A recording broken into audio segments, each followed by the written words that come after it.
श्री कृष्ण। मैं आपको आज सुनाऊंगी निर्जला एकादशी भीमसेनी कथा। निर्जला एकादशी बिना पानी का व्रत, ज्येष्ठ शुक्ल एकादशी की कथा। निर्जला एकादशी व्रत की कथा इस प्रकार है। भीमसेन व्यास जी से कहने लगे कि हे पितामह, भ्राता युधिष्ठिर, माता कुंती, द्रौपदी, अर्जुन, नकुल और सहदेव आदि सब एकादशी का व्रत करने को कहते हैं, परंतु महाराज मैं उनसे कहता हूँ कि भाई, मैं भगवान की शक्ति पूजा आदि तो कर सकता हूँ, दान भी दे सकता हूँ, परंतु भोजन के बिना नहीं रह सकता। इस पर व्यास जी कहने लगे कि हे भीमसेन, यदि तुम नरक को बुरा और स्वर्ग को अच्छा समझते हो तो प्रति मास की दोनों एकादशियों को अन्न मत खाया करो। भीम कहने लगे कि हे पितामह, मैं तो पहले से ही कह चुका हूँ, मैं भूख सहन नहीं कर सकता। यदि वर्ष भर में कोई एक भी व्रत हो तो वह मैं रख सकता हूँ, क्योंकि मेरे पेट में वक्र नाम वाली अग्नि है, सो मैं भोजन किए बिना नहीं रह सकता। भोजन करने से वह शांत रहती है, इसलिए पूरा उपवास तो क्या एक समय भी बिना भोजन के किए रहना कठिन है। अतः आप मुझे कोई ऐसा व्रत बतलाइए जो वर्ष में केवल एक बार ही करना पड़े और मुझे स्वर्ग की प्राप्ति हो जाए। श्री व्यास जी कहने लगे, हे पुत्र, बड़े बड़े ऋषियों ने बहुत शास्त्र आदि बनाए हैं, जिनसे बिना धन के थोड़े परिश्रम से ही स्वर्ग की प्राप्ति हो सकती है। इसी प्रकार शास्त्रों में दोनों पक्षों की एकादशी का व्रत मुक्ति के लिए रखा जाता है।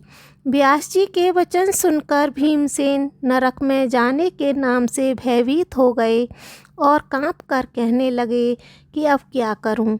मास में 2 व्रत तो मैं नहीं कर सकता, हाँ वर्ष में एक व्रत करने का प्रयत्न अवश्य कर सकता हूँ। अतः वर्ष में एक दिन व्रत करने से यदि मेरी मुक्ति हो जाए तो ऐसा कोई व्रत बतलाइए। यह सुनकर व्यास जी कहने लगे कि वृषभ और मिथुन की संक्रांति के बीच ज्येष्ठ मास के शुक्ल पक्ष की जो एकादशी आती है उसका नाम निर्जला है। तुम उस एकादशी का व्रत करो। इस एकादशी के व्रत में स्नान और आचमन के सिवा जल वर्जित है। आचमन में 6 मासे से अधिक जल नहीं होना चाहिए, अन्यथा वह मद्यपान के समान हो जाता है। इस दिन भोजन नहीं करना चाहिए, क्योंकि भोजन करने से व्रत नष्ट हो जाता है। यदि एकादशी को सूर्योदय से लेकर द्वादशी के सूर्योदय तक जल ग्रहण न करें तो उसे सारी एकादशियों के व्रत का फल प्राप्त होता है। द्वादशी को सूर्योदय से पहले उठकर स्नान आदि करके ब्राह्मणों का दान आदि देना चाहिए। इसके बाद भूखे और सतपात्र ब्राह्मण को भोजन कराकर फिर आप भोजन कर लेना चाहिए। इसका फल पूरे 1 वर्ष की संपूर्ण एकादशियों के बराबर होता है। व्यास जी कहने लगे कि हे भीमसेन, यह मुझको स्वयं भगवान ने बताया है। इस एकादशी का पुण्य समस्त तीर्थों और दोनों में अधिक है। केवल एक दिन मनुष्य निर्जल रहने से पापों से मुक्त हो जाता है। जो मनुष्य निर्जला एकादशी का व्रत करते हैं उनकी मृत्यु के समय यमदूत आकर नहीं घेरते, वरन भगवान के पार्षद उसे पुष्पक विमान में बिठाकर स्वर्ग को ले जाते हैं। अतः संसार में समस्त श्रेष्ठ निर्जला एकादशी का व्रत है, इसलिए प्रयत्न के साथ इस व्रत को करना चाहिए। उस दिन ओम नमो भगवते वासुदेवाय मंत्र का उच्चारण करना चाहिए और गोदान करना चाहिए। इस प्रकार व्यास जी की आज्ञा के अनुसार भीमसेन ने इस व्रत को किया। इसलिए इस एकादशी को भीमसेनी या पांडव एकादशी भी कहते हैं।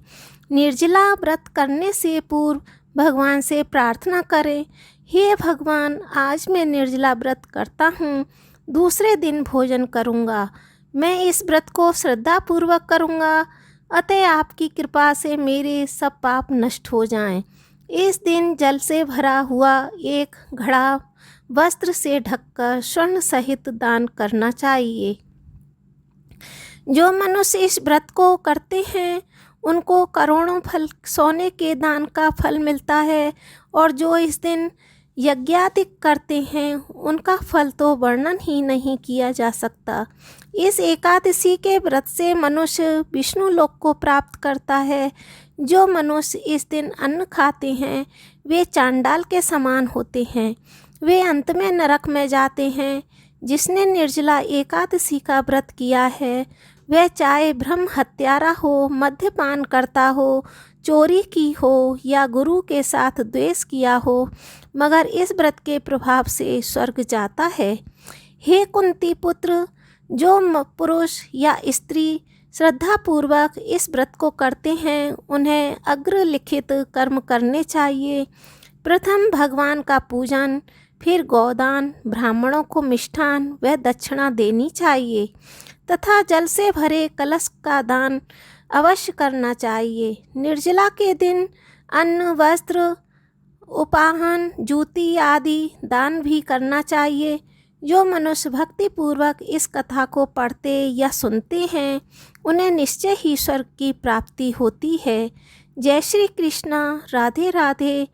आपको हमारी स्टोरी अच्छी लगी है, अधिक से अधिक भक्तजनों को शेयर कीजिए जिससे सभी इसका लाभ उठा सकें। निर्जला एकादशी की बहुत बहुत शुभकामनाएं। सुखी रहो, मस्त रहो, जीवन में तरक्की करें। जय श्री कृष्णा। राधे राधे।